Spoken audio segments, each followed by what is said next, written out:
Welcome to the Introduction to Programming screencast for KV4000 at Northumbria University.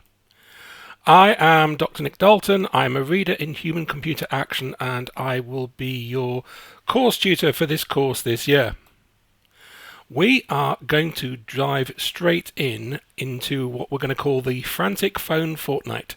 For the next fortnight, we're going to work intensively on building some mobile phone apps. You're going to learn the basics of making an Android phone app, but the core of what we're doing here is we are learning to program in Java. If you're sitting at your seat now, I want you to launch processing. Do this in the Start menu. I've got it working up here, and when you launch it, it should be looking a little bit like this. There will be a download folder which you should have on Blackboard. I want you to download that and open up the Hello Android app, Hello Android project. Double click on that and then get to this point. The important thing here is that you should have the Android mode just up here and it should be enabled. Okay, let's save the sketch. Let's go that. There we go, there we are in Android mode. Now, programming in Android is pretty complicated and we are using a specialist library that is freely available to do that. On top of that, I've actually included what I've called Training Wheels, which is another library on top of that library, which makes it even simpler still. Okay. Now, you are currently looking at the Processing IDE. It is an integrated development environment, IDE. What it does, it converts text in applications, the text you write in here, like this, and it converts it into the binary machine code, which is then executed by many Android phones.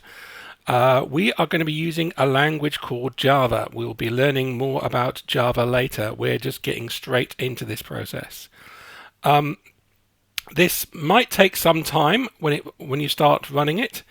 If you're not ready by the time the next slide comes up, put your hand up.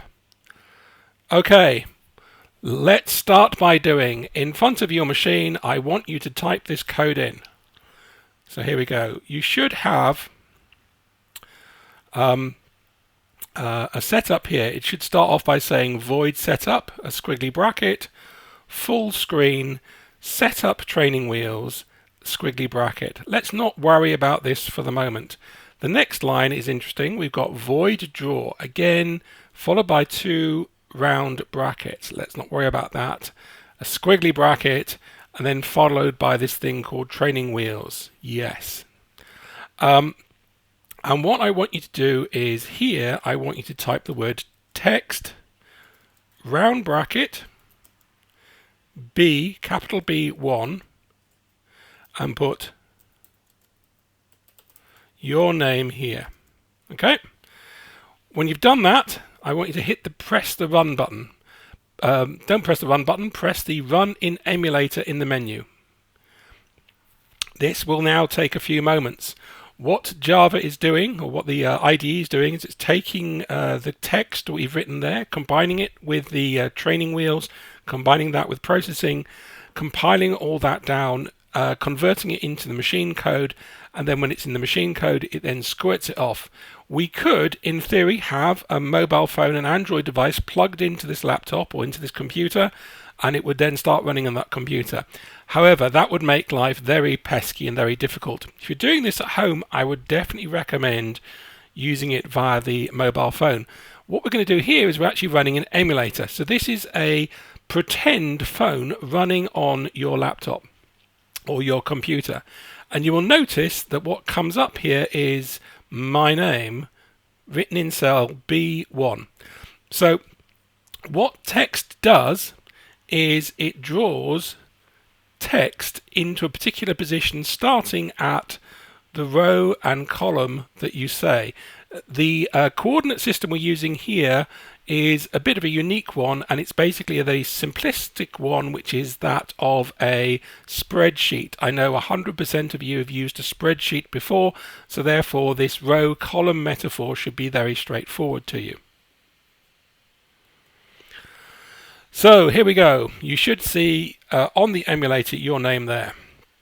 If you want to run your app on your own phone, stay at the end of the lesson for the above and beyond session, and I will be quickly introducing you to how to enable your phone to actually run in developer mode. For the moment, we're going to stick with the thing. So here we go. Text puts text at a particular location. By the way, you can run processing from home. You can download processing from the processing.org. Okay, let's not worry about all the details. I want to start off by making a deliberate mistake. Some of you, when you're doing this, may have made a mistake typing in, and some of you have not made a mistake typing in.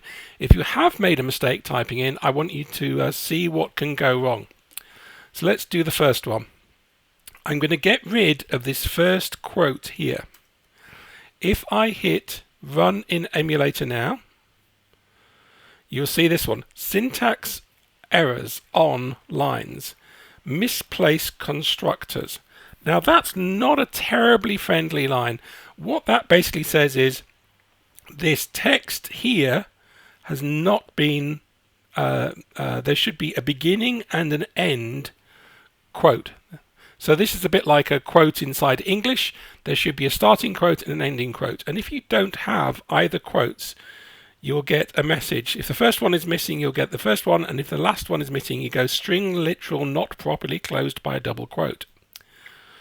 What other errors could we have? Yeah. Now, this is our first term, string literal. String literal is a piece of English text that you want to have appear somewhere in the app. It could be the name of a menu, it could be the name or title of a window, it could be some text in a page. All of these have got to be enclosed between string double quotes. They can be as long as you like. They can be as long as the works of William Shakespeare, or as short as no text whatsoever. Like that. That's an empty string. These are a string of letters, like a string of pearls. They're a string of characters stuck together. Text, writing or note would be a better name, but the technical term we use is string. Let's learn that term now.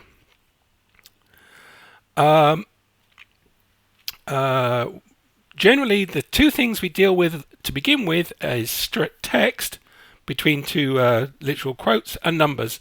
The only real difference between them is numbers don't have quotes. More later. This is also another common error. Let's get rid of that. So we've got the first one working. Let's get rid of this semicolon. And here we go, missing semicolon. A semicolon is a bit like pressing return in Python. It's a bit like saying go away and do it. I finished. Now that is a complete line of code and I want you to go away and do it. This means lines of code can actually extend over multiple lines if necessary. So you might sometimes see text like that. If you've got a huge amount of text that would actually make it go over the edge of the text editor, you will often find people adding in things. So this semicolon is an important thing. And finally, just for the hell of it, I'm going to miss out the round bracket, and we'll get missing left parenthesis. And the parenthesis is the technical term for a round bracket. Notice if there's an error anywhere, you'll get a red underline inside the IDE. Different IDEs do that differently. Right. Yep. Okay. So that's errors. If you want to save your work, and many people do want to save the work while they're working in class, use the copy the code, create a new sketch, and paste the code into that sketch and save it. Say, leave this one running, leave the main one going. Right, let's go back to this coordinate system. This is fairly straightforward.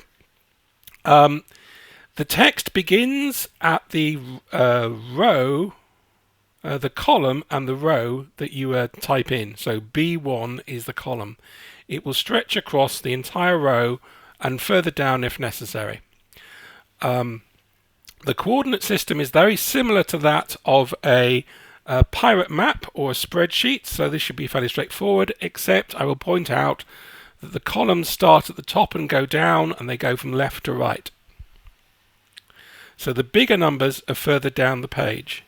This orientation is used in places like websites, all 2D graphic games, image processing, if you're going to do AI, or Windows applications, or watch applications, apps for digital displays for cars or cameras, all photo manipulation programs. Let's get used to it now. So you go from the top, going down the page. Right, let's add another line. Well, let's do two things. When you say training wheels yes, this actually displays the grid that you're looking at. That grid is purely to help you imagine where things are going to appear, and if they disappear, maybe they that will help you out as well. What you can do is go no. If I go no now and run it, and go run in emulator, you will notice that that grid disappears. Here we go. I'll have a quick sip of tea while we're doing this.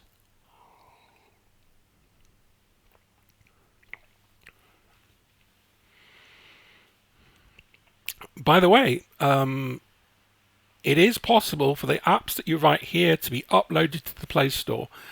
I definitely recommend not ever doing that. You could write a game in this system. It is possible, but you will probably be astonished by it. Okay, here we go. Here is the emulator.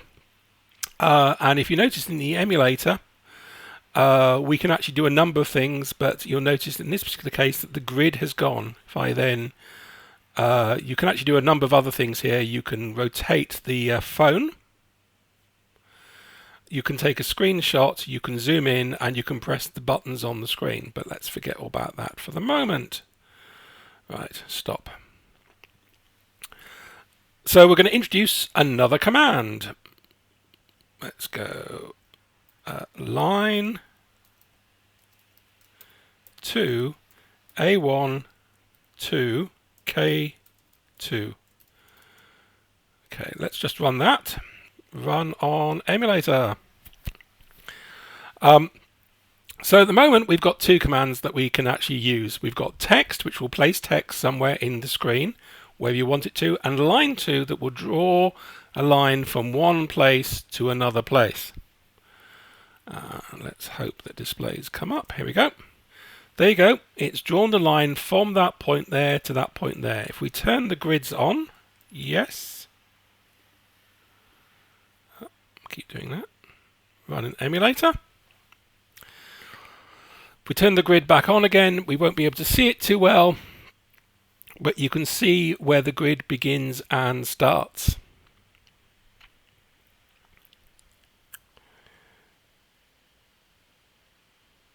Here we go. So it starts from A2, which is there, and then it runs across to K2, which is over here. So that does the horizontal line. Let's do another one. So yes, we start from the first point of the horizontal line. We go, that's the vertical point of the line. This is the horizontal coordinate of the end of the line, and this is the vertical coordinate of the end of the line. Notice coordinates are separated by these commas. Okay. So how would we go about making this, making a vertical line? Think about that for a second, and when you've had a think, try programming it, and And if you are lazy, then stop now and just turn the video off. It's not going to work for you. But if you're not lazy, have a go and then watch the result. Right, welcome back. What we need to do is we need to have the same numbers vertically. Notice when we're drawing a horizontal line, these two numbers are the same. If we're drawing a vertical line, these two numbers should be different.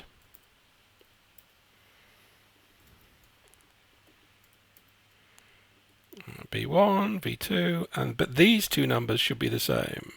B6. Let's run in the emulator.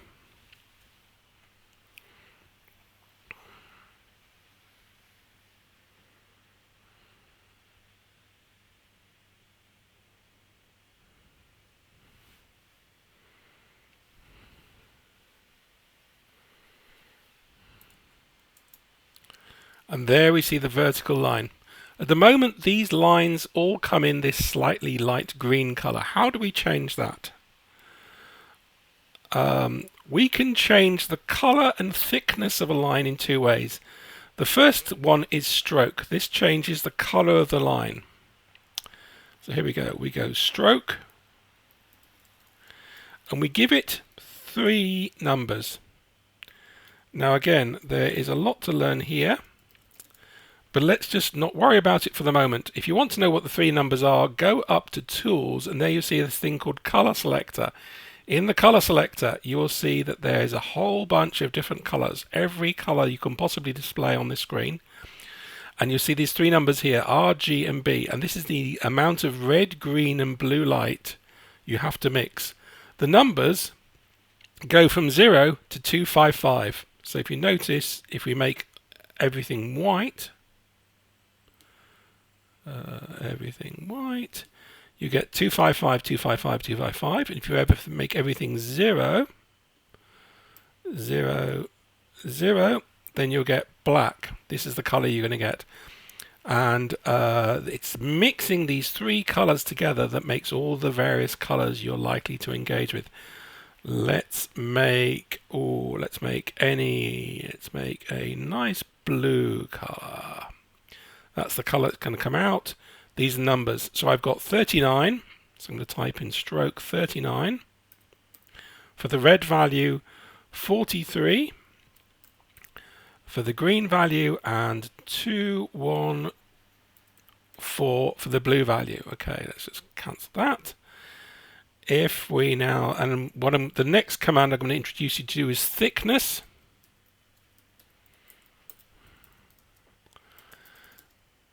And this says how thick the line should be, and this is in pixel coordinates. We'll see a bit more of that at a later date. Let's run the sketch in the emulator.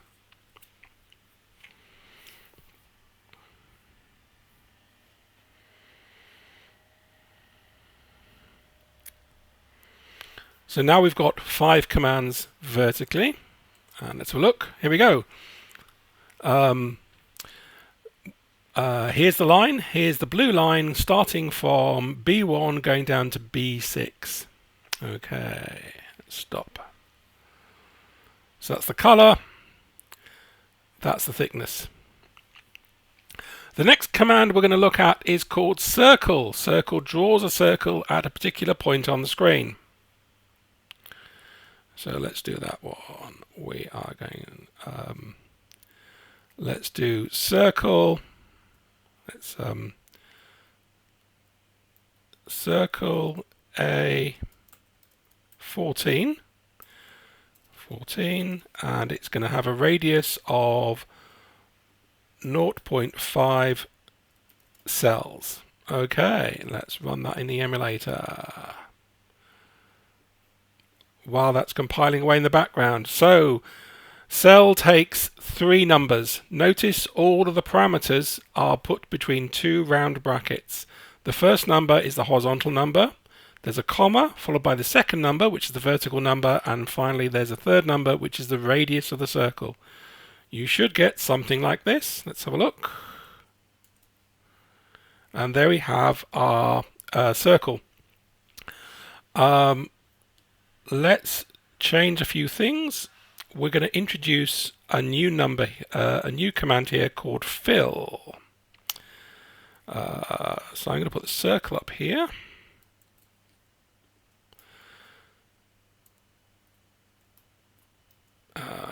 And before I call circle, I'm going to call this with fill.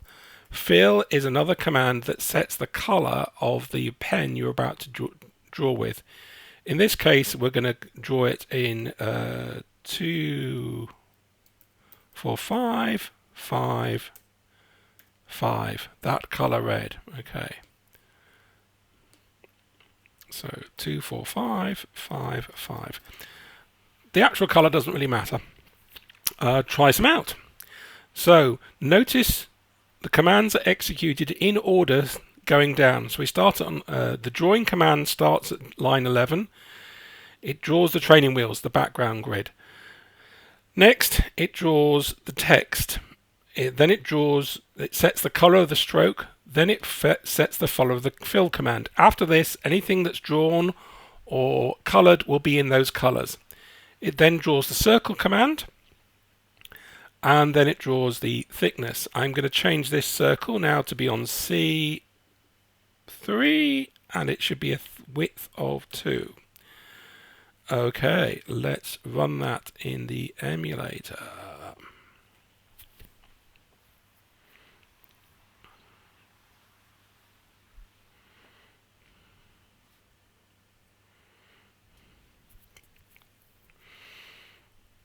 Hopefully, by now, you're getting the idea that everything you see on the screen in every app you use is just a series of drawing commands done in different ways. Let's get the emulator up. There we go. We've got the red circle because that's the color of the fill line that fills in that shape, and we've got the blue line. Notice also that the circle has got a blue edge to it, and that's because the stroke draws the edge of the color.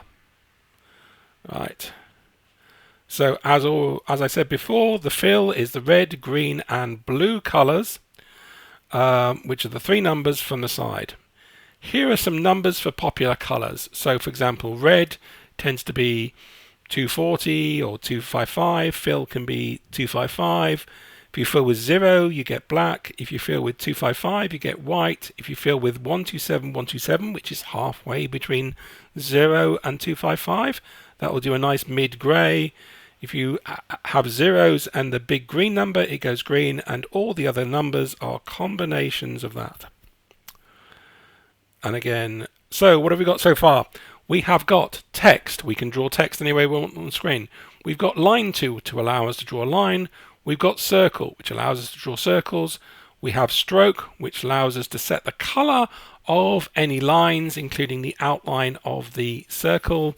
We have fill, which sets the color of the fill of the circle. And finally, we have thickness in pixels, which is how thick that line is. Let's stop there.